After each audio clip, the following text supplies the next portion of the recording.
জমে উঠেছে রাজশাহীতে পাইকারি আম বাজার। আজকের আম বাজার থেকে আমরা গোপাল ভোগের দামটা জানবো এবং আরও বিভিন্ন ধরনের আম উঠছে। তো আমরা রাজশাহীর পাইকারি আম বাজার থেকে আজকের আমের দামটা জানার চেষ্টা করব। এখানে আমি দেখতে পাচ্ছি আমার সামনে এটা গোপাল। আমরা দেখতে পাচ্ছি এখানে ব্যবসায়ীরা দাম বলতেছে, আমের দামটা জানি। বিক্রেতা 1400 টাকা দাম চাইছে। এখন ব্যবসায়ী কত বলে দাম আমরা শুনি। 900 টাকা মন বলছে।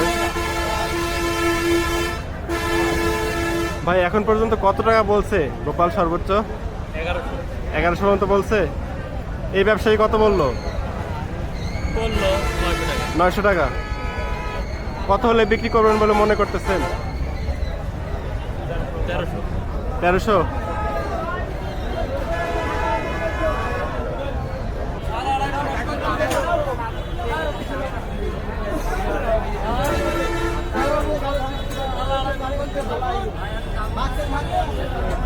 মুরব্বী কি আম নিয়ে আসছেন? কি আম নিয়ে আসছেন এগুলো? হিমসাগর। ব্যবসায়ীরা দাম বলছে? কত করে মন বলছে? 1000, 1100, 1200। 1200 টাকা মন পর্যন্ত বলছে। কত করে হলে বিক্রি করে দিবেন? আমি 1400 ধরে আছি। 1400 হলে বিক্রি করে দিবেন।